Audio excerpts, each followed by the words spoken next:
All right, we'll go ahead and get started. Thanks everyone for being here on this rainy Monday evening. This is the May 2010 ECAC meeting.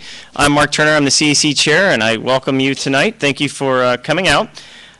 We usually ask the folks who have been here for the very first time, if you just raise your hand, let's see if there's anybody new here tonight. Okay, there we go. All right, yep. And let's see, Paul, right? Chris? Chris and Paul, yeah, okay. Well, nice to meet you, Chris. How'd you find out about us? Was it an email, or how'd you find out about us? Just looking for community groups around here. Okay. And saw you guys, and saw that you did some volunteer work for the playground. That's right. And thought I'd drop by. I see little signs every once in a while. Excellent, excellent. We like the signs, yeah. Interested in coming out and finally made it. Cool. Well, thanks for coming out, Chris and Paul. I know you live around here, but don't normally see you here tonight, so welcome here. So. Glad to have you. Paul and I were in the same Raleigh Neighborhood College class way back when, so I know Paul, and once again, highly recommend that program if you're interested in finding out about all the cool things that the city does. So, our schedule is going to be a little bit different than I expected, because it turns out that both of the main speakers we were going to have tonight aren't going to be here. I thought we were going to have Raleigh North here to talk about some of the things that they're doing. Unfortunately, they had to bow out, and the same goes with Laura Aiken with WakeMed. Now, to her credit, she wasn't actually on the agenda. I was just going to speak a little bit about the things WakeMed was doing. It was going to be kind of a bonus to have her here, but I can go ahead and summarize kind of the stuff that we talked about at our meeting last week. So let's see. We have the minutes posted on the ECAC website. Can I get a motion to approve those? Okay, there's a motion and second. All in favor? Any changes anybody has to make first off? Okay. All in favor, say aye. Aye. All opposed? Okay. We have minutes. Thank you. We'll go ahead and start with some of our good news that we have this time around. Part of the meeting that we had with Raleigh North this past week, and with Raniel over there at Food Line, he's the manager, was to organize a little neighborhood party that we're hoping to put together in August, mid-August. We're not quite sure, I guess, which date we're looking at, the 14th or the 15th perhaps. And there's a lot of coordination that needs to go on there, but it would be a pretty big deal, I think, and get some of the people involved with the Raleigh North Apartments and some of the neighbors mingling out there on the Food Lion property. So that's hopefully going to be a really cool thing, and plans are still being made for it. So if you just kind of want to pencil that into your calendars right now, so that you'll have that. It should be, like I said, mid-August, probably the 15th on the Sunday. So we'll see how that goes. And Officer Crisco can talk a little bit more about that if he'd like. He was also there. We have a stream cleanup that's going to be taking place on June 5th. That's Saturday, and that's going to be on the Cemetery Branch Creek that runs along Brookside Drive between the East CAC and the Mordecai CAC. So we're both going to pitch in on that. We had about, I don't know, 5 or 10 people, I think, show up the last time around from the East CAC. And we worked all the way down from the Watauga end of Brookside, pretty much down to Vale Street, I think, and even below Vale Street before we gave up, and had quite a few bags full of trash. Now, I know we had the Service Raleigh people come by, and they were great volunteers. I actually had them focus more on the lower end of Pigeon House Branch and Crabtree Creek. So they were working down towards the bowling alley area that way, as far as I know. But we should have had plenty of trash and stuff to clean up, and spend a couple hours out there during the day before it gets too hot. Get all that trash out of the creek, and it's a fun time to meet some of your neighbors. So if you're interested in doing that, that's June 5th. Okay. We had a speed survey that just, I'm sorry, Van, do you have something to add to that? I was just wondering, do you know who recently went down Crabtree Creek along the Greenway there? Because hundreds and hundreds of tires have been pulled out of it the last few years. Wow. It was young people. I went down there when they were getting ready to go in. It looked like students from NC State, and I was wondering if it might be the service group. Well, Service Raleigh had that one particular day where they were doing their work, so Yeah, it was a whole bunch of trucks with a lot of young people. They're pulling on their waders, and the next time I went, I saw them. Well, I mean, it's pretty astounding. I mean, there's literally hundreds of tires that have been pulled out. well, that's great. That's great news. I know that some of the other groups, like who was out there last time? One of the conservation groups, local conservation groups, has also had days out there where they just pull all kinds of trash out of that area. So, It'd be nice if we could find out who did it that time. well, that's a very good point. So, if you're watching out there, come talk to us. We'll put you on the ECAC website, where hundreds of people will see you over the year. We also had a playground build here at Lions Park. Lockwood also had theirs built, and we've got Dave Berra here from Parks Department who's going to be speaking about that today. So we're glad to have you, Dave, and he'll give you the details. I suppose that the rain isn't going to help the finish of that, but you can kind of fill us in on that. It was a lot of fun. We had quite a few people out here, and it was hot, but people got a lot of work done. And as you can see, things are shaping up out there, and hopefully, I think the official ribbon cutting is now on the calendar for June 14th at 1 o'clock. That's what I'm hearing. But maybe Chrissy can come in and also talk about that too. Okay. Anybody else have any other good news to mention before we move on? Okay. Yes, Rebecca. Good question. Dave can probably answer that if it hasn't been set yet. I don't know. You can on the Lockwood playground. Well, I'll give you an update on both of them, I guess. Yeah, we can come up here in just a moment and do it. Okay, that's fine. Okay. Anything else? Any other announcements anybody needs to make? Start off with. Okay. We also have Dudley, Dudley, what's your last name? Winslow, yes, from the city's inspections department. He's going to say a few words here quickly. You can come up to the podium if you could so the people online can hear you, if you don't mind. Sorry to put you on the spot, Dudley. It's really not so bad. How y'all doing tonight? I'm with the City of Raleigh Inspections, Hyson and Environmental Inspections. Any of y'all got any questions to what we do? What do you do? Okay. What I do, I'm the person that you really don't like, because I write up your grass and your weeds and your abandoned automobiles, and also we do the housing cases. Like if you got dilapidated homes or rotten wood exterior, we'll go in and do an inspection and bring it up to a minimum code, or have you bring it up to a minimum code, the owner. We've been working hard on the Raleigh North Apartments lately. The progress, I understand from the inspectors handling that. I talked to him today. He's not able to be here at this meeting tonight. They've got about half the apartments completed with all the repairs made.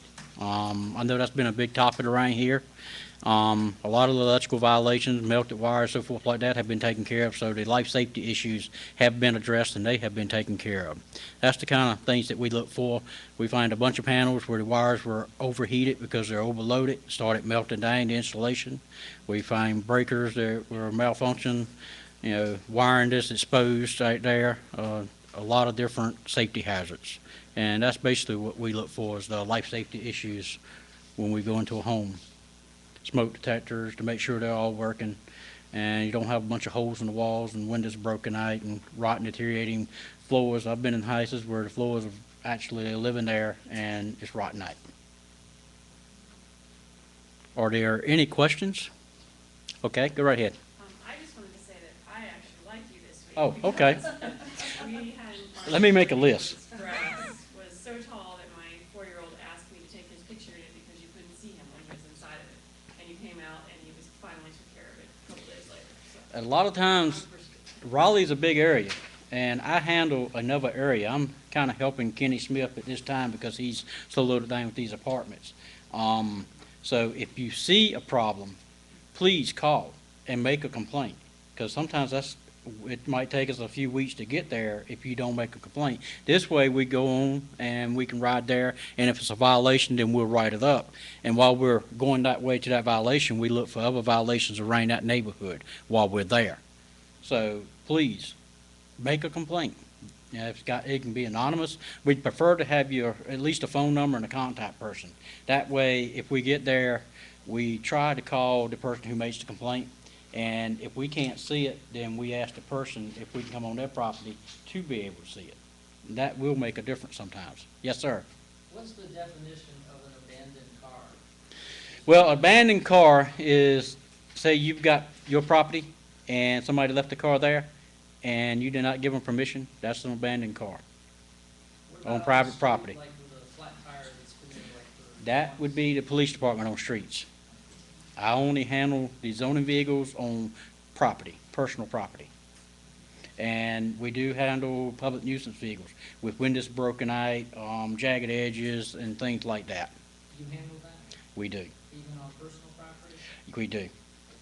What about garbage and furniture rotting and, We handle the garbage as far if it's just piled up in the yard, not on the right of way to be picked up in trash cans. We don't handle anything with the trash cans. That would be solid waste services. But if it's, say, you see somebody dumping in front, beside their home or behind their home, then you can make a complaint. And that's why I say it's important for you to put your name or number down, so we can contact you. Because if you can see it from your yard, I'm allowed to go to the front of the house and side door or where it's legal for me. If I don't see a violation, I can't write it up.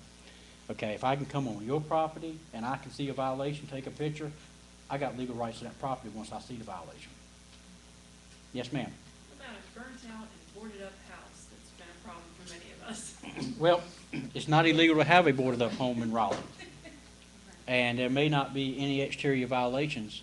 And if there's not any exterior violations and no one will let us in, we don't have any reason to get a warrant to go in there. If it's got rotting wood, and the chances are a lot of them have already got cases on them.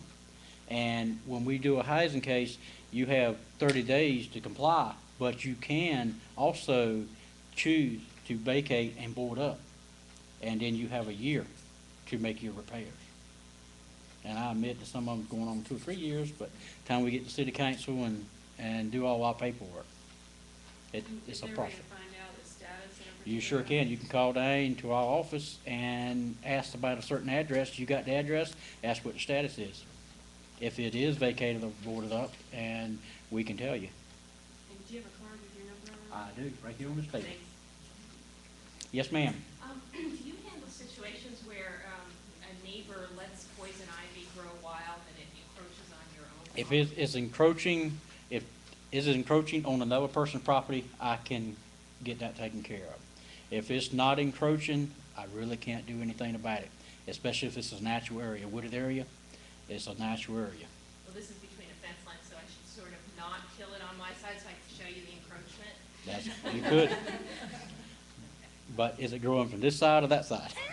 Oh, it's from here. You know what I'm saying?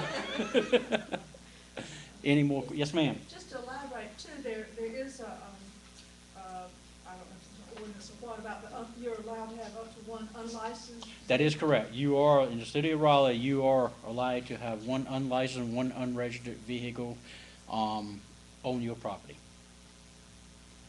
So if you have two, you're in violation.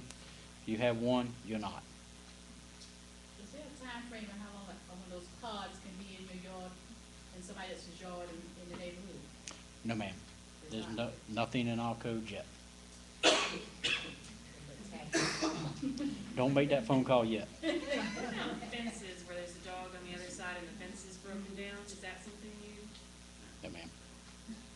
Sorry. Yes, sir? How about because I know got Ivy's taking over the third spot? No, sir. Ivy's not a violation. Yeah, but it's about to fall, it's about to fall down. Is it, well, Ivy itself is an ornamental, I thought he's gonna cut all this. I'm not gonna argue with you, but, I mean, you but can't my go back. code does not let me get ivy. If it's poison ivy, it's one thing, but running ivy, no, sir. Just take the trees and- I understand. Look at my trees. I understand, I see it beside homes all the time, wrapped around the homes. As long as it's not protruding inside that home, there's no violation. So if it's coming in his yard? We can get it cut back then. If it's protruding on someone else's property, on the property line, yes. But if you've got a complaint because your neighbor has it, I can't do anything. Well, I'll keep this cut back myself, you don't get it. There again, falls back to making a complaint. Let it grow on your property, let Yep. the tree grow. Then make a complaint. I'm not trying to be short, but you No, know, I understand, that's why. I can't, make a violation that's not there. I've got abandoned cars, what do you mean by abandoned? It can't be drivable or what? No, say you've got abandoned cars on, I just throw a tree that fell across the top of it. okay, abandoned It's got vehicle, wrapped up, and I already got a lead set now wrecked. Then one of them could be dropped. okay. Now, that, you still, you got to do one of them, keep one of them. Well, Look over wrecked, okay, try to hang on up, you they are allowed to have one vehicle that's unlicensed. Abandoned would be on your property. Somebody left the vehicle on your property. So it would not be abandoned. Now, apartment complex, if it's abandoned and the apartment complex owner says, this is not my vehicle, then we could do something with that. We could get it towed. But if there's two But usually we- unlicensed vehicles on somebody's property, they basically just have to get one of them That's correct. registered. That's correct. And you can't really get your car registered unless you have it inspected. That's correct. And if you can't get it to an inspector, then you can't have it registered, so. Then it's gonna have to go. Then they have to tow It it. is. All right. That's the catch. So there's a fix. Yes. But you still paying tax on it. I'm sorry? But you still paying tax on it, though. You got to. I don't have anything to do with that. If they can get a tag for it, then it's legal for me. I have whatever they need to do to get a tag. That's the stipulation. They have to have it tagged, current tag. And if I don't feel, sometimes I'll check the DMV numbers to make sure a tag for that vehicle. I'll get one of the officers to run it for me. Any other questions? Okay. Thank you very much for your time.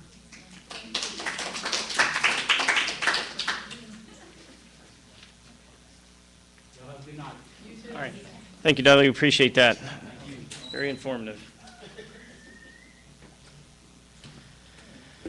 Okay. Yeah, you'll probably need that tonight. Whoops. All right.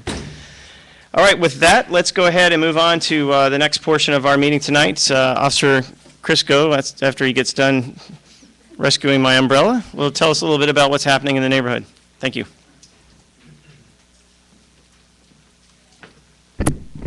Thank you for all for showing up and allowing me this time. If you look on here, it looks like it's pretty long. It's just a different format. We lost our crime analysts. Well, we didn't lose them. They just took them away from us and put them into a special little area down on Six Forks Road called the Raleigh Intelligence Center. So instead of one particular crime analyst giving us our numbers, it's anybody. And I didn't know that. So this is what we got, this format right here. That's why you can see the map on the back is a little different. So next time we have a meeting, I will get a better map for you so you can see, you can distinctly see where all the crimes are happening. First off, before I start off, does anybody have any questions about the crimes that they've seen on here? If not, I can go through them real quick. The arson? Okay, that's on the property between Food Lion and Raleigh North and the old DMV. The disputed area is what I call it, because everybody claimed ownership to it. And it took me a while to actually get an answer, and it actually belongs to Darius Dombrow's. They own the grocery store, the old DMV building, so they own that property. And I actually kind of got a little bit of a lead on somebody a possible suspect, so they're going to be looking into that. That's why there's no info, or on yours they have no information, but on mine, I didn't put anything down just because they don't know anything yet. And they haven't checked up on it. Yeah, they believe, well, if you ever go, I know a lot of you guys probably frequent that area. But if you see, it's an older white lady, and she just started recently sitting at that exact spot where a bunch of trees have fallen down, and that's the exact spot where there is burn marks and a lot of, I guess, damage due to the fire. She smokes cigarettes a lot. There's a lot of cigarette butts out there. So hopefully we can get an idea on who she is and question her. They say she's kind of not mentally all there. So I actually have to go tomorrow and talk to the owner or the store manager at the grocery store to find out, because he has some video, like they have video cameras inside the store. So he's going to look through there and see if he has a picture of the lady that he thought or he knows is always out there. And once I do that, we can find who she is, question her, and then solve that one. Yes. 608 Donald Ross Drive, that's the same people that I talked to you about. Okay. There's a larceny about halfway down the page, second page.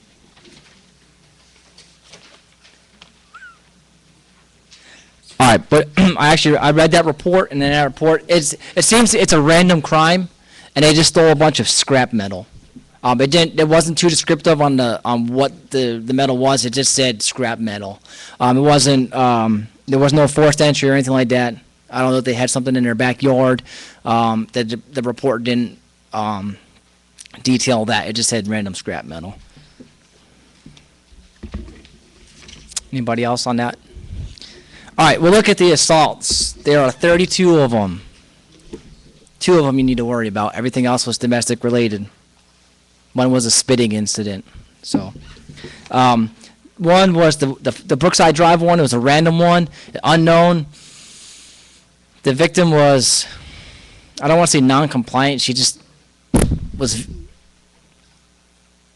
I don't know how to explain it politically correct, but we couldn't get anything out of her. She didn't know where she was, who she was, what had happened. She was laying there on the side of the road with her pants down.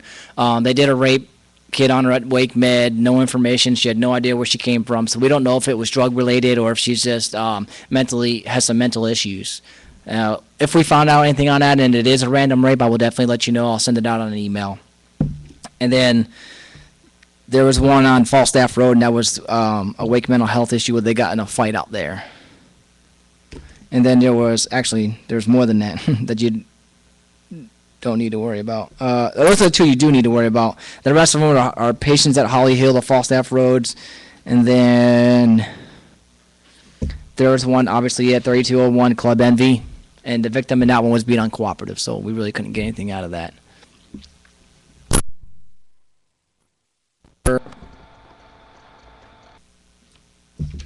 Several commercial burglaries, how many, do we have any of those business owners out here today?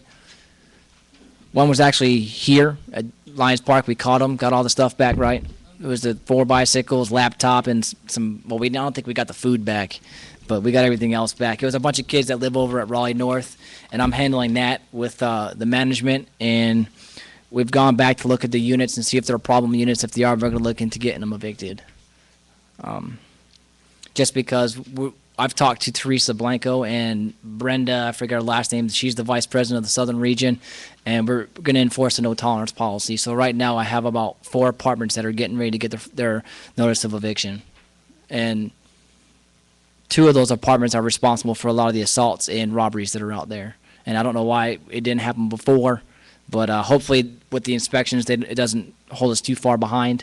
But they've been focusing on a lot of the inspections. But I've recently found out that they not only manage that property, they own it.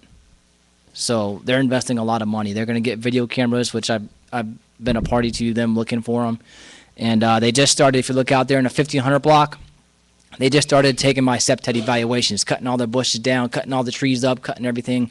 Kind of basically a little mushroom of trees if you actually see them, if they don't take them out. We're going to take those fences out of there. I walked the property myself the last 3 days. I peppered them with flyers to come to today's meeting, but I think the rain scared them away. But I delivered 150 myself to each door. I talked to about 30 people. They're all interested in coming out here and getting involved. And they want to get involved with the community event over on Food Lion in August. And I'll explain a little bit about that here in a minute. Other than that, if you look at our larcenies, there's 12 of them. There's 4 that we need to worry about, random ones. That's the Brookside Drive, the The Donald Ross was the scrap metal one. There was one on Bun Alley Court, which is kind of weird. It was a trailer that was stolen, but the only way that the trailer could have been unhitched is if the key was used. So, and the only person to have a key was the owner. So we don't know how that actually happened. That one was truly random.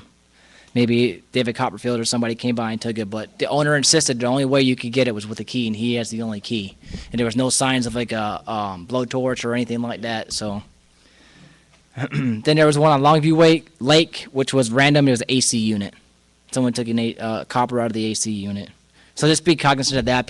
I know there was actually another one of those off of right up here, right next to Lehman Street. There's between Lehman and I forget the name of it. It'll come back to me in a second. But it was actually another AC unit one. They've been hitting those a lot, especially during the summer. They take the metal out to Raleigh, scrap metal out there off of Garner Road, and they buy anything without taking ID.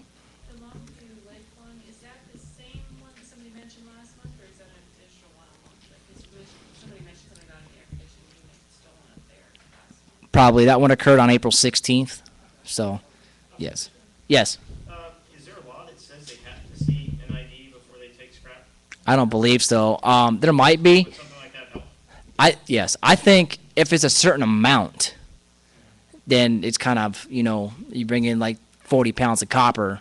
Because I know my stepdad does it up north, and they do like reconstruction, and they go into and houses that are damaged, and they do that, and they require them to bring ID cards, and they photocopy every single time. But down here, I'm not sure, and I could look into that. And if it's not, maybe we can petition and get that as a Raleigh City Code. Yes, sir. I did some TNT a while back to my son-in-law, and they give you ID before they give you check. How much tin did you bring? Was it a lot or little? Was there certain? I don't know if it's like I said.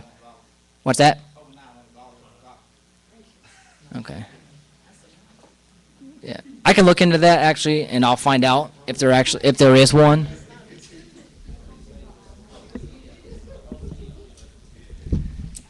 All right, we'll go on next to the larcenies from motor vehicles, which has been killing us. Out of 10 of them, 7 of them were plain view. Everything, they're taking GPS units. Basically, if you leave something on your front seat, they're going to take it. I mean, I wish it was a society today where you can say, hey, I can leave my doors unlocked and nobody's going to take anything. But if you leave it out there, they're going to take it. Everything from a GPS unit to a checkbook was taken that were in plain view on the seat. So, again, some of them are breaking windows. Like for the GPS systems, they were going to break a window. For that checkbook, they broke a window. They're going to get that stuff. And a lot of times it's just random people walking by, and you provide them the opportunity. And I say you because it's your car. You should lock, take, and hide. We shouldn't have to, but in today's world, we need to lock, take, and hide. Put it in your trunk. They're not selling you GPSs, because I can't imagine with all the ones that get stolen, if there's any kind of market for stolen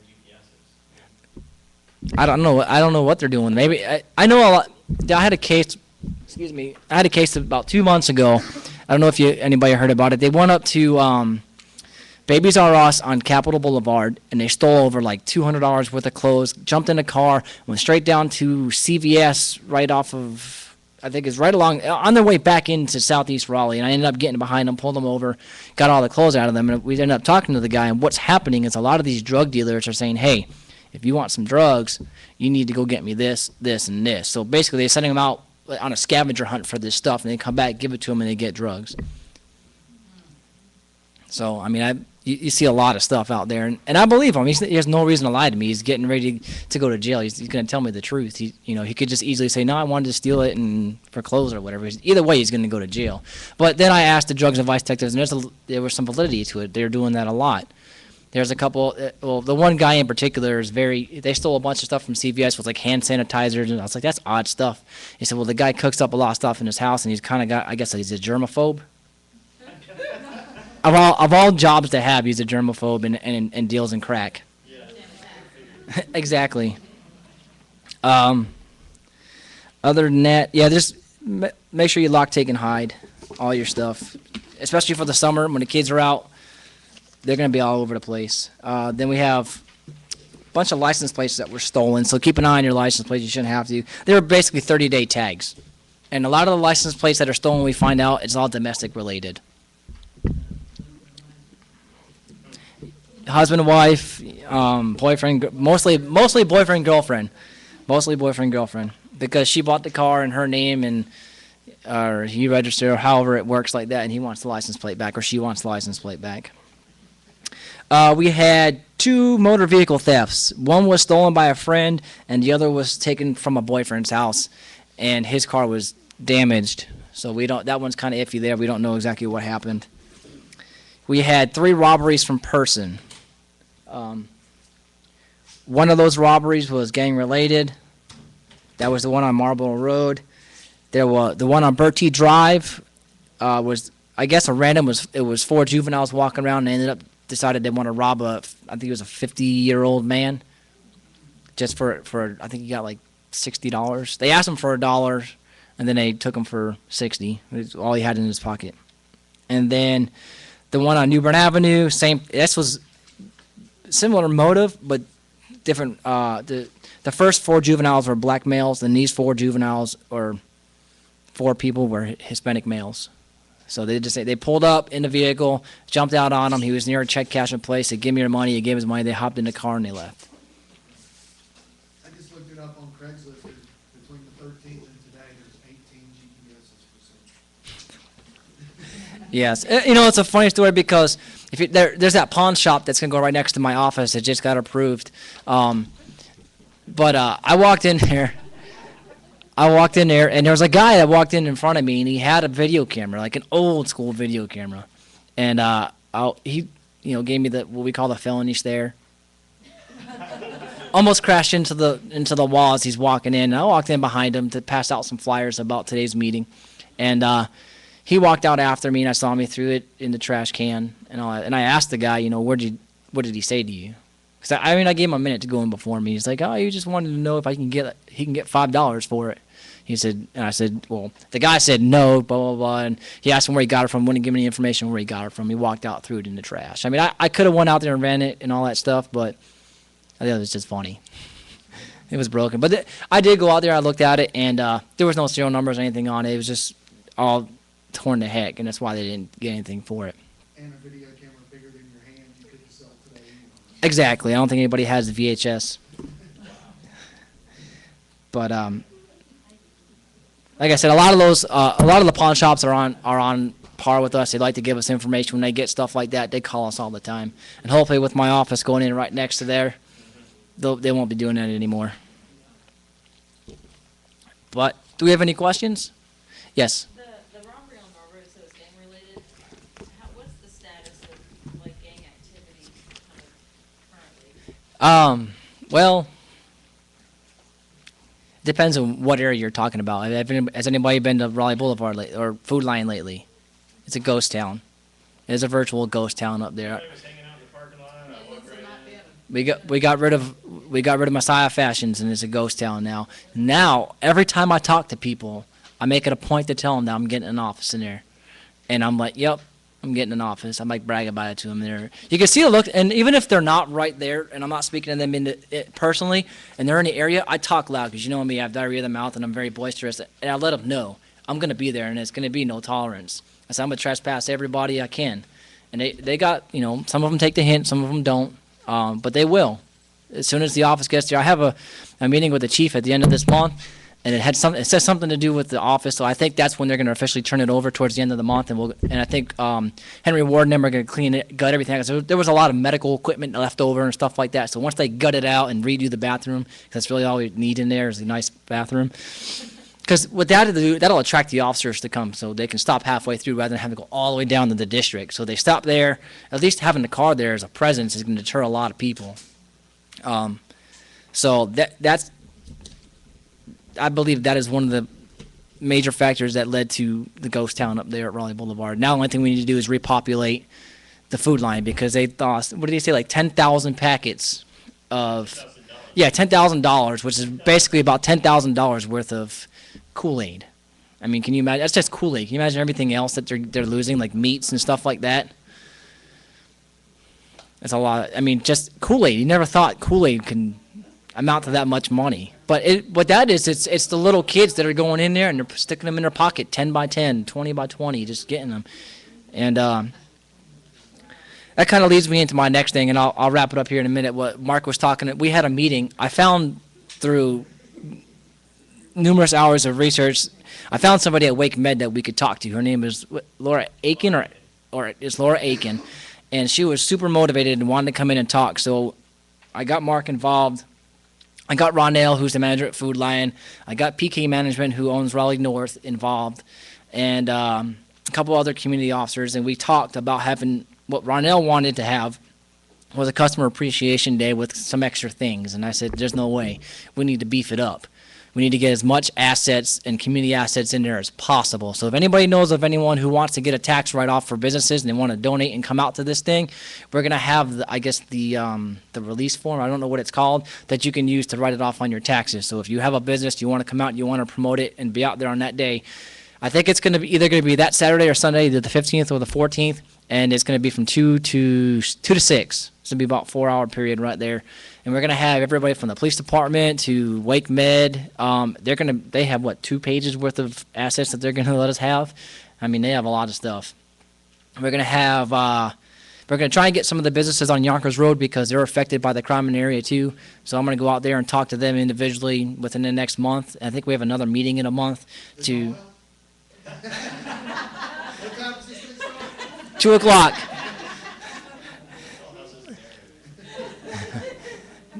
But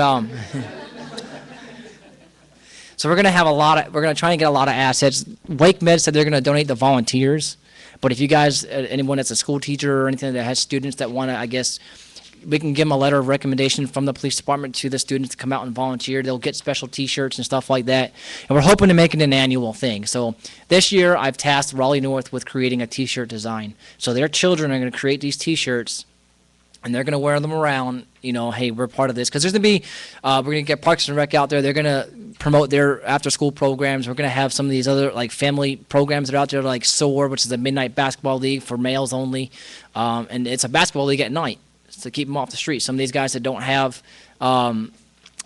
things to do and they don't have jobs at a point in time right now, they can go and play basketball, which they also mentor them. They give them job skills and they find a job. And we're also going to have Project 110% out there. And this is, I don't know if you guys ever met Dave Barcy. He works for Wake Human Health. He basically got a grant to fund a program called Project 110%. It's a re-immersion, it's adult and re-entry resources for job training, education, housing, and more. They're out there off of Blunt Street. It's run by a bunch of ministers, and they're in co-op with Neighbor to Neighbor. If you ever heard about Neighbor to Neighbor, they're out there too.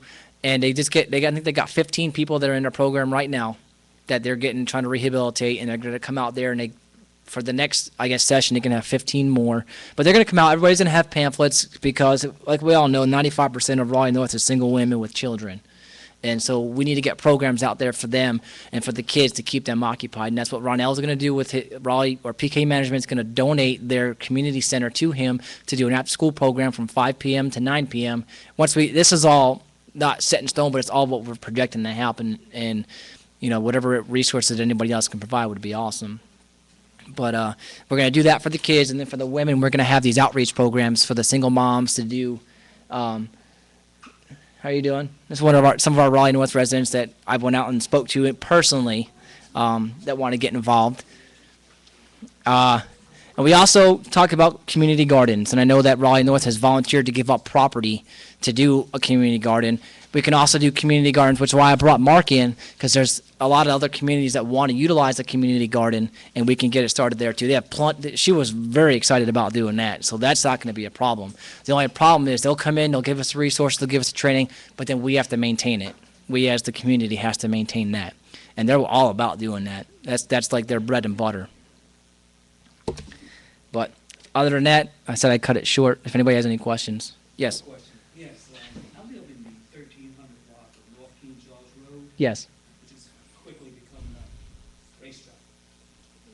What are the prerequisites to our neighbors in this particular area getting maybe some of those sign or a sign that I see here on Bennett that says to the driver, this is your speed?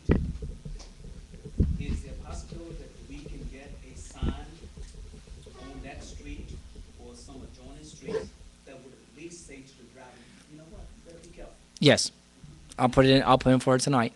Like I said, for the ones out here, I put in for that a long time ago, but they just got the one on Bennett Street. So I can't promise you. I mean, I was kind of surprised it took this long because I didn't know anything about it. But I'll definitely put you in for it tonight. I'll have some officers go out there. We have a good squad on right now that likes to write citations for speeding. So I'll let their sergeant know that they do a no tolerance. Yes. Just in terms of speeding, another real problem spot is the area of Millbank Street to Brighton Road. It's scary, Yes. and that is a really heavily foot-traveled area, and I'm really afraid I'm going to see, like, a kid on a bike or somebody on a Yes. right now it's warming up. There's so many kids who are playing on that street, and I mean, they fly. I can't even get out of my driveway sometimes without worrying I'm going to get hit. So. Which area, Glasscock? Okay. Yes. And the motorcycle and mini bike ATV thing that's been going on. Yes. I've talked to somebody about that on the department, and I'm ATV certified, so we're gonna try and set up some. If you guys can basically cut it down for, if it's random all throughout the day, then basically we got to take a shot in the dark. But if you know there's specific times and days that they do it, and if anybody saw me, I spoke to that lady. I went to her house and talked to her about it. And I said, we're not going to have, it's going to be no tolerance. And I said, and I made it a point to say, hey, do you own your house? And she did own her house, but I was going to let her know, if this becomes a nuisance, then we're going to end up hitting you with a prop. And once you do that prop, then they're going to have to evict you out of here after 3 violations. But I made it known that everybody in the neighborhood knows that these vehicles are coming from her house. And she told me that they're not going to come back. So hopefully she stays true to her word and they don't come back. If they do, I think I sent Mark an email about that. If they do come back, definitely send me an email and I will take care of it. I will see what it is that I need to do. If you can tell me that they're coming from that house at the corner, let me know, and I will get something done about it. I seen them at, I can't think of the name of the park now, the one down on Cooper Street. It's not in our CAC. Yeah. Just on the other side of the road. And I s- Worthdale Park, I seen yeah. them running down there at Worthdale often. And so I can just call you as well. Yes, and I will work closely with Officer Ladd, who's got the Worthdale area, and we'll try and do something because they have that Greenway that runs down off Jimmy Carter Way. Yeah, that's a big. We actually just got about 3 months ago. We got a nice big drug bust out of a couple houses off the Jimmy Carter Way. Bigfoot chase, people throwing crack everywhere. It was like confetti, but we got them and shut the house down. And a lot of it, every house we've been to has had a stolen ATV or a dirt bike in there. So that's probably what they're doing to run their stuff back and forth on the Greenway. So we are in the works setting up a project to stop that. Yes. Are you familiar with the drug dealer that rides a bike up and down in the neighborhood? Which neighborhood? Off of Kennington Road, Brighton, Marble Street, but between Glasscock and Mm-mm. North King Charles. Brighton Road runs in between. Yes. There's Kennington Road is another road up there. Okay. And he rides a bike, and his MO is he rides down and they just do a little exchange. He rides his bike and the guy's walking down the street. So do you know what he looks like? Like if you could describe him from the top to bottom, dreads, beard, light skin, dark skin. He's got braids, not dreads. He's got braids. Yeah, he has a white t-shirt on. I think the bike is blue. He's probably 5'9", 5'8", 5'9", skinny. Probably dark skin.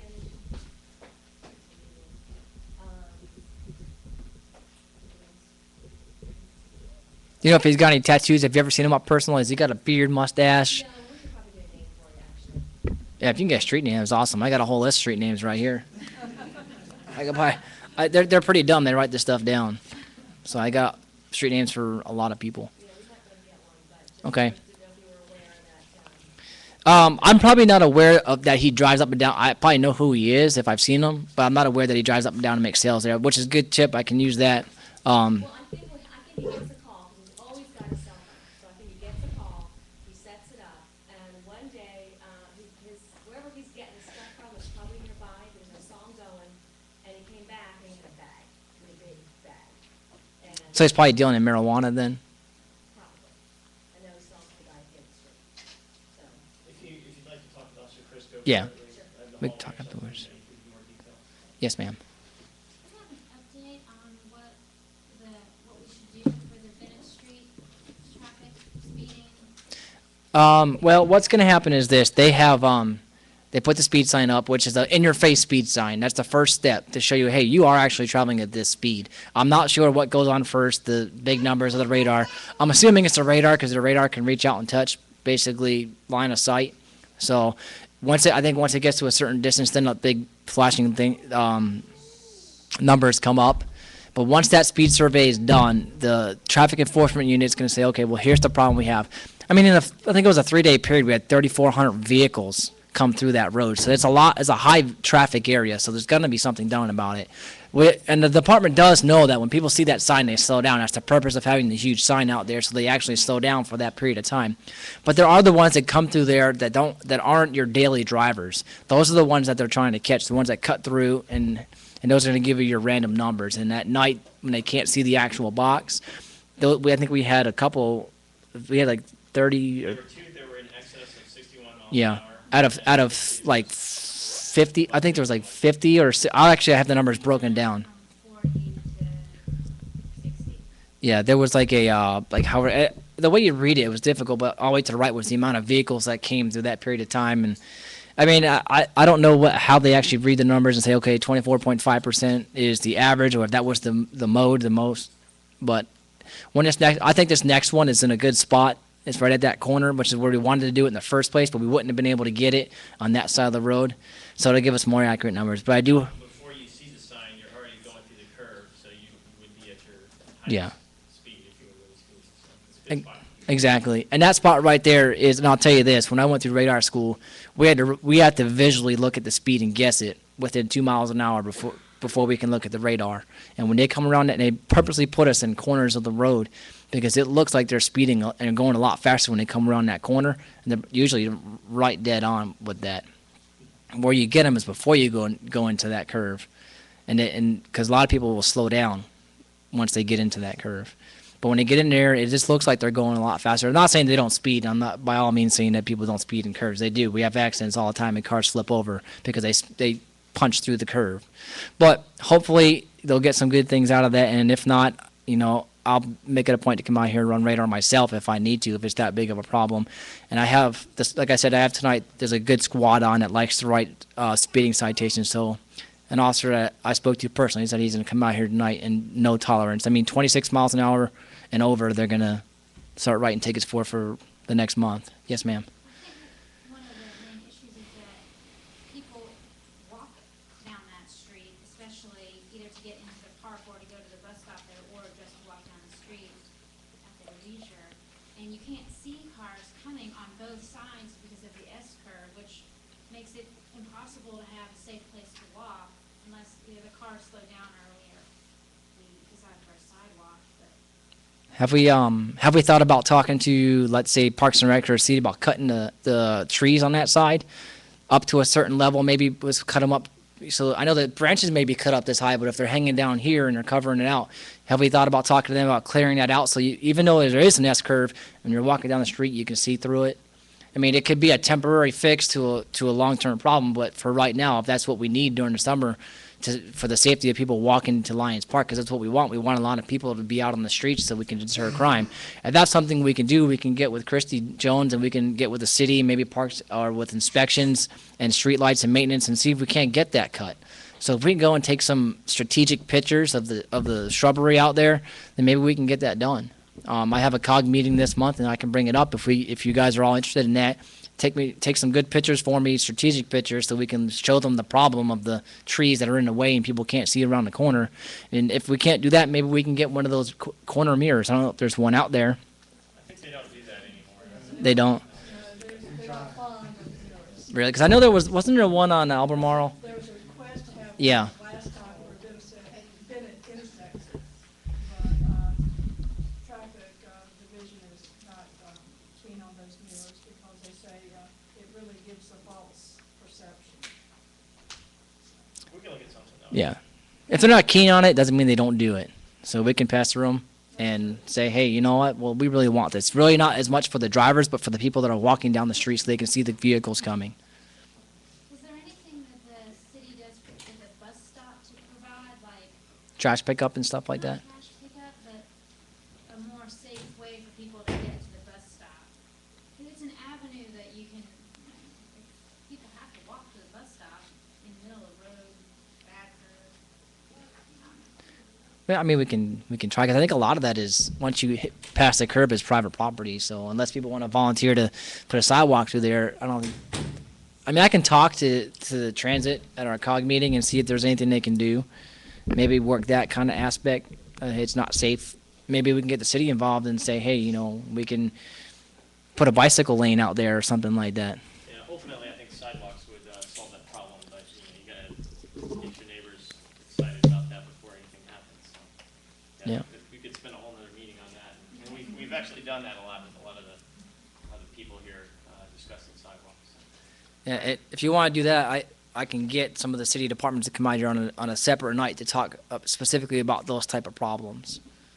I'm interested in that. So if you guys get that information to Mark, and we can maybe set up a date or something like that, and I can get him out here. Any other questions for Officer Crisco? And if you probably need to speak with him, I think you can probably meet him in the hallway or something, if you've got something in particular you need to ask. Okay, all right, thank you.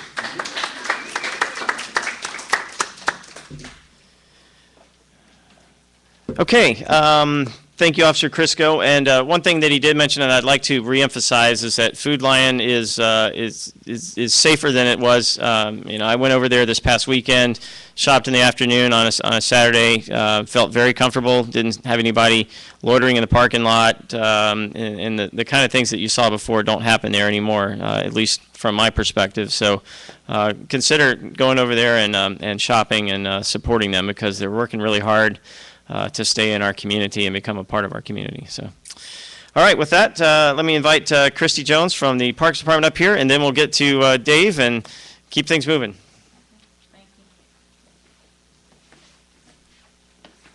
Like Mark said, I'm Christy Jones. I'm the director here. I'm not going to be before you long because we have a special presentation that we would like to do tonight.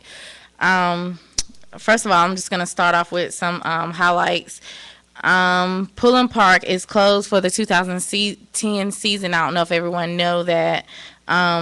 For the carousel, they suggest that you try Chavis Park. They do have a carousel over there, and Monday through Saturday, those hours are 10 a.m. to 5:30, Sunday from 1 to 5:30. I know you guys are, David's going to talk about the playground that we have built here, and they're finishing it up. But Laura Hills is also going to be building a all children's playground.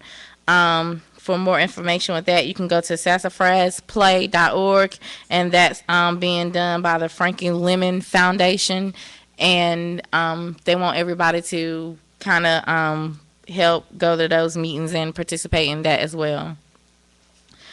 As well as that being done, the master plan for Moore Square, the first public meeting is going to be July 2010. And if you would like to attend that meeting about how Moore Square is going to be developed and upcoming, please go to the City of Raleigh website at raleighnc.gov/park-plan. Also, we have another community center coming online / community center and playground that's going to be at Marsh Creek. And you can also go to the city website and look up under Marsh Creek Community Center and look at that. That should be opening sometime in July or this summer. We have a couple of programs here that we're going to highlight. One of them is our teen outreach program, which is an after-school program that meets from 3 to 6 daily. It's been here since like 2006. This year we have our first graduates that are going to be graduating from high school, and we're going to make a presentation to them tonight. I'm going to let the staff that works with the teen outreach program come up and tell you a little bit about the teen program, and then they're going to present. One of the students couldn't be here, but the other one is, and they're going to present him with a certificate of completion tonight. So I'm going to let them come up at this time. And this is Adrian Starks and Alec Craven. they work with the City of Raleigh Teen Department.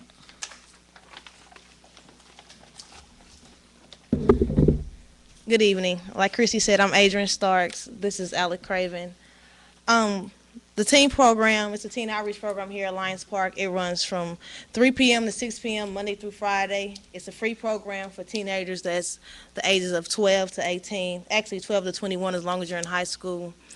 It was founded in March of 2006, so we have actually grown and we have 7 sites now in different areas. But tonight here, we like to just recognize one of our first participants who has been in this program, and he is the first one out of this site to graduate from high school. We're very proud of him, and we just want to let you guys know that, you know, you do have leaders here in this community, and he has really been successful. He's been committed to this program.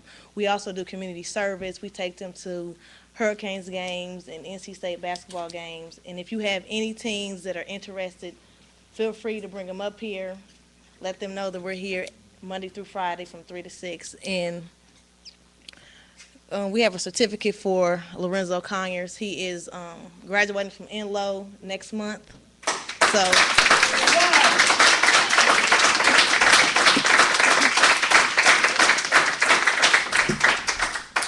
very good young man. And he will be coming back to give back to this community and to this neighborhood. So thank you guys.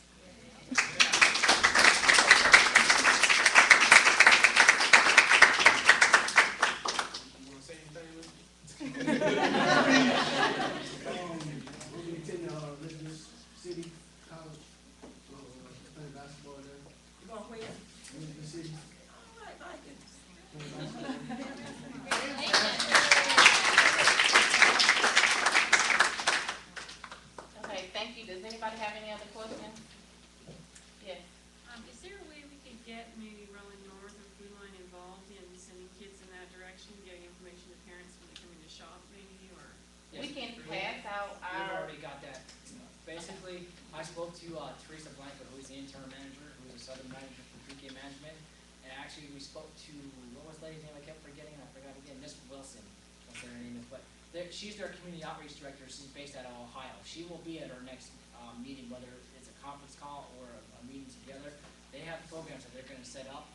Ronell from the Food Line is actually, like I said, they're giving them their community or their man cave for him to run the after-school program, to put these kids into a program where they can be not only occupied after school, but taught. And they can have like an extra math class and you know, whatever else they need for that particular area. And they're going to have all types of programs like that. And we can direct them to programs like this as well. Yes, and that's why we're having this huge thing on the 14th, so that all these different programs can come out and say, hey, this is what we have, this is how much it costs, this is free. Let's get this going on so we can get better this community. We don't have more lights getting stolen from Lions Park or GPS is taken out of motor vehicles because all these kids are unoccupied and have nothing to do. Right.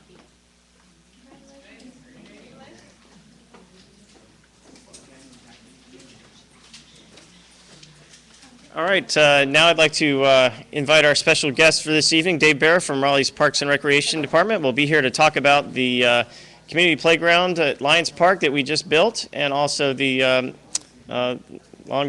Lockwood Greenway as well.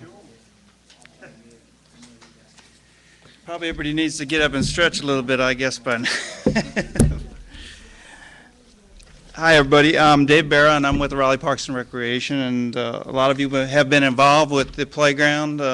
We started in October. We came to this group and said that we had money for 2 playgrounds within this CAC, and that it was, through that committee had been Lions and Lockwood. At that point, we got a committee together and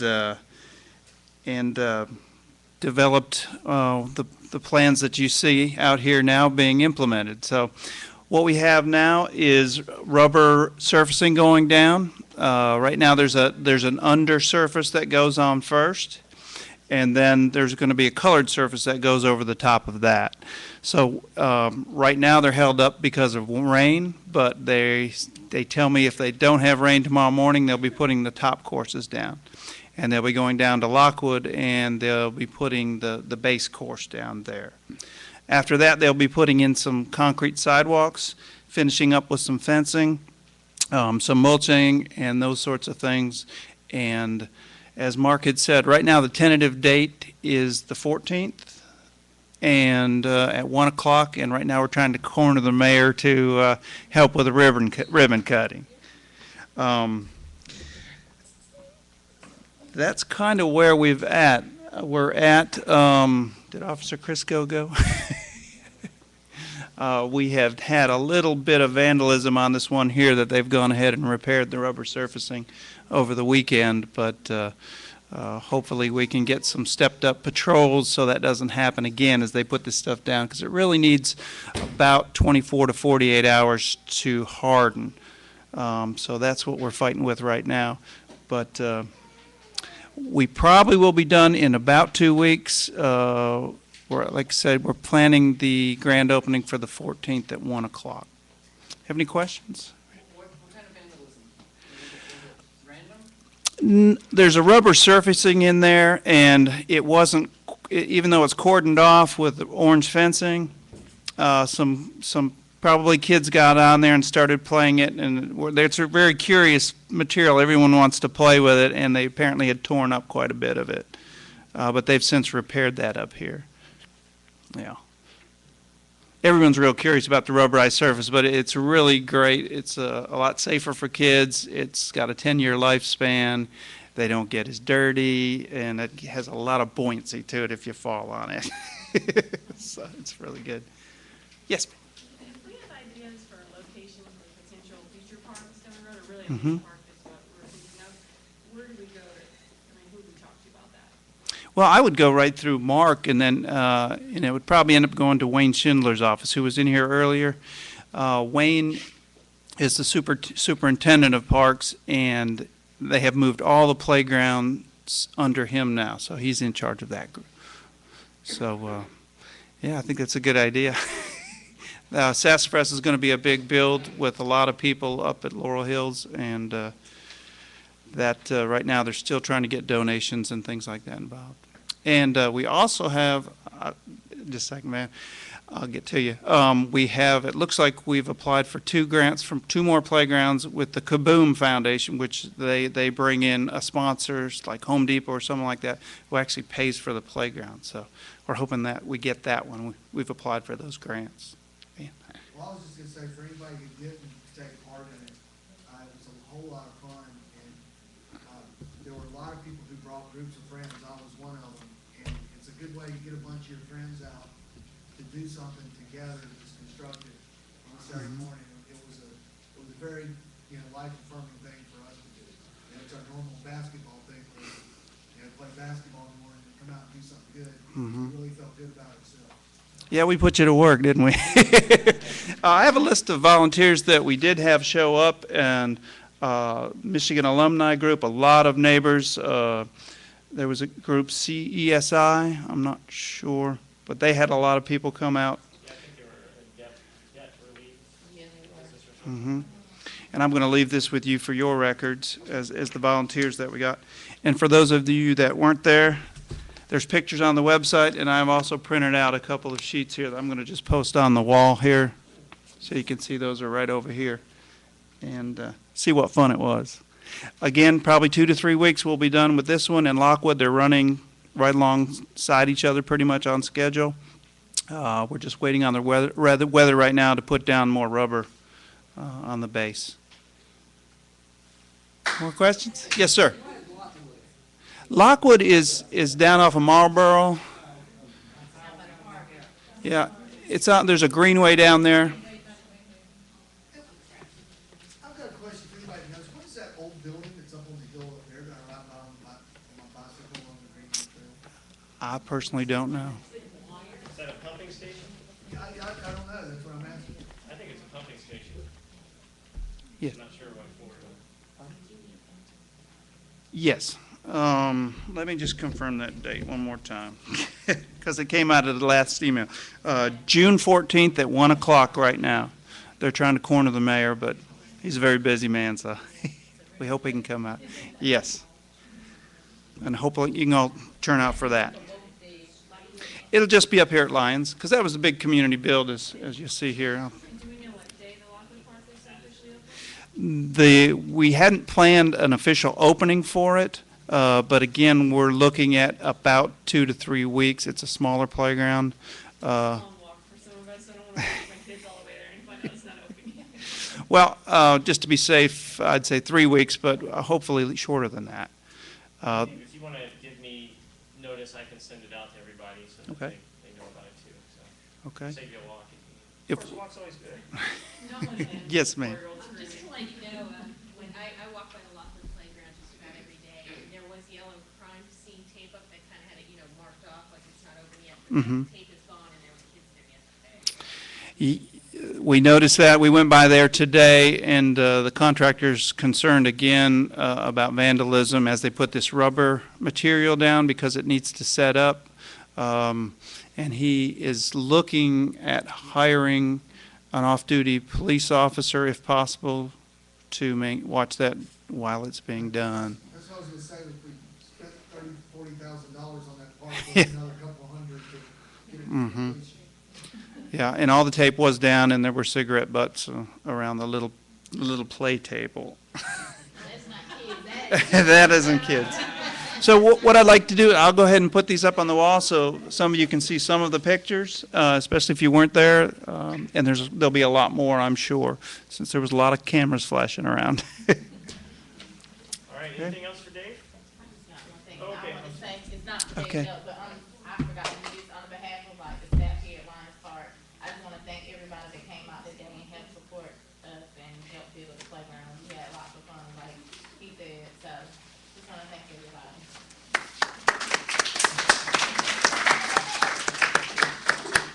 Thanks, Dave. We appreciate the update on that, and looking forward to those grand openings. Things are really coming along, and I'm glad to, I'm sorry about the vandalism, but I'm glad that the neighbors are excited about it. If they can wait just a little bit longer, it'd be good. You can see the pictures of where they are as of today. Okay, excellent.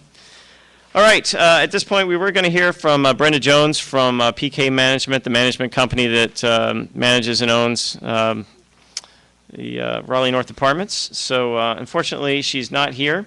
And as a result, we will go ahead and skip that item. And I think, let's see, I had something else I wanted to mention. As you might have heard, I think we mentioned this before, that there is an effort to redevelop Capitol Boulevard area, the Newbern Avenue corridor, and get some city planning involved so that we get a little bit more organized development along these two important gateways to the city. There's been some traction right now on the Capitol Boulevard effort, and Bobby Poole, of course, from the CAC is involved in those discussions. There was a meeting earlier this month with the North Carolina DOT and a group of these stakeholders to discuss the kind of cooperation that we can expect from the state, because Capitol Boulevard is a state road, and as a result, nothing that we can do, nothing can be done without the state's involvement. So he met with DOT officials. He said that there were over 20 high-level executives from the North Carolina DOT that showed up at that meeting, including the Secretary, Gene Connie. They were all very enthusiastic about this project, and they were pledging their full cooperation with the study. And it's a very good sign that the largest road building organization in the state is excited and interested in helping out. He said that there was going to be a meeting, a kickoff meeting on June 24th, which is 3 days after our next CAC meeting, where the public can find out a little bit more about the project, ask any questions they might have, and that sort of thing. So they're actually expecting a fairly large crowd at this meeting, 125, maybe 150 people to show up. So they're actually looking at pretty large venues right now. That's kind of the issue that they're having. So there's a lot of stuff happening with that one. As far as the Newbern Avenue corridor goes, Bobby is not quite as involved in that particular project. I think they're still trying to get some of the stakeholders organized on that one, but it's still a big priority. I think one of the issues that they're involved with there is that Ken Bowers, the assistant planning director, has maybe a little bit more free time than Mitch Silver does, and Ken is actually in charge of the Capitol Boulevard side. So Mitchell Silver, of course, just got elected to the American Planning Professionals President, I believe, and don't quote me on this actual title. But obviously he does a lot for the city, and we're expecting the same kind of effort on the New Bern Avenue one too. So we'll find out more about that next meeting. Bobby Poole couldn't be here. His mother's having surgery tonight. But we will meet again before the June 24th kickoff, so you'll find out more information from him. And I hope that everybody here can show up for that meeting and find out about what's being planned for these 2 bookmarks, I guess, for our community. Yes? I think they're kind of defining it from P Street all the way up to the Beltline, so that whole section. And what they'll probably do, like they're doing with the New Bern one, is break that down into sections. So there'll be like one section from Wake Forest Road down to Peace, and then from there up north. So that's typically how they do that. And as I mentioned before, there are some of the initial planning documents on the CAC website. If you go to eastraleigh.org, you can download a PDF that talks a little bit about at least the Capitol Boulevard one. And I'm sure we'll see something very similar to New Bern. Anybody have any questions about any of that? I'll answer whatever I know, but like I said, Bobby will be here next month, and he can fill you in on some of those details. He's actually been to those meetings. Okay. Good. All right. Well, I think that's about all we have for tonight. Does anybody have any closing announcements? Yes, Ann. Yeah. Can you go ahead and let everybody know that, please? Well, actually, 2. And I hate to end the meeting on a downer, but I got 2. I'm a teacher at Powell Elementary, and we had a one thing that I haven't shared with the listserv is we had a 5th grader actually get run over by a car. He's alive. I believe he's coming home. He's had reconstructive surgery, and I believe that he should be home. He lives in the near in the school neighborhood, we are still trying to figure out like what the family needs and that support, but I'll post something or I'll send it to the listserv when we find out kind of what the needs of the family are. I think there's a good amount of family support enough, and it's real unfortunate. But our school staff is really involved, and everybody's been to see him in the hospital. So hopefully all of that will be okay. But if any neighbors are interested in providing any support, I'll try to make you aware of ways we can do that. The second concern that I became aware of last week is through our school social worker. We have a pretty high number of families who are considered homeless at Powell, and it's upwards of 24 families. And the definition for homeless is defined by a federal act. I don't remember the name of it exactly, but basically people without permanent residence. So if your name's on a lease or you don't have a permanent address to your name, you might be living with friends in a hotel, shelters, whatever, that's the technical definition. Pick up a backpack, take them home full of food, bring them back Monday morning, and many times a church group or community group just has as one of their mission activities or outreach activities to provide the food and get donations. The food bank has a program similar to that. That's just an idea. That's definitely not the only way to help out neighbors. But I just wanted to see, just kind of putting feelers out to see what resources might be in the community. So if you have any knowledge or a group, of a group that might be interested in supporting the community or really looking for support that could be ongoing and sustaining from churches or community organizations, Rotary Club, that kind of stuff, I'm all ears. And we have a committee at school that is starting to, I'm trying to get it started up, that can support neighbors or families in a very organized fashion. Sue? Do you does the school have some kind of fund where if you were to do fundraising that the money could go to? That's a great question, and that's something I need to learn more about. Wake County Schools has some very strict rules about taking in money and donations because of past problems with embezzlement and stuff. So we are definitely want to do everything on the up and up. So right now I don't know of any mechanism through the school in that regard, but that is something that I think the committee at school will be looking into, certainly, to help make it easy for people to help if they wish to help. Similarly with donation of goods and stuff, like we just don't have like a storage room available, for, clothes and stuff. Although we've had several neighbors I've gotten several emails from neighbors who are saying, I'm so happy to help. Let me know how. I'm like, okay, that's great. Boy, do we need a mechanism for that. So we're working on that. If you're interested in kind of being a part of that, let me know, because that I think could be a really helpful thing. And I think it'd be wonderful to have community support. So thank you very much.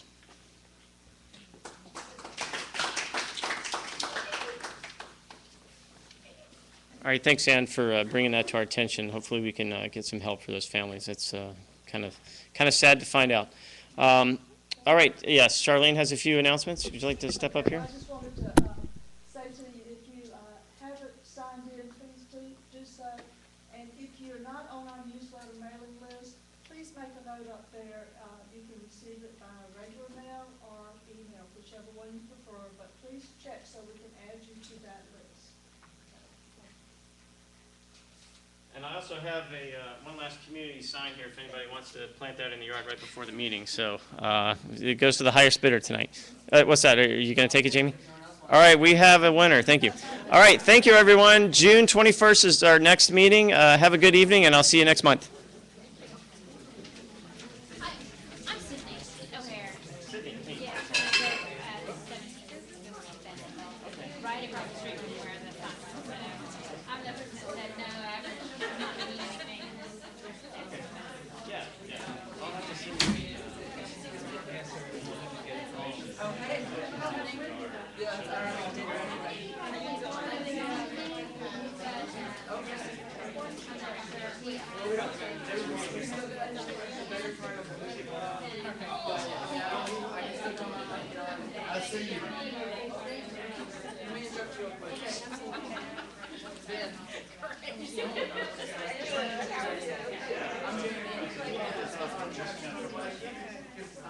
Well,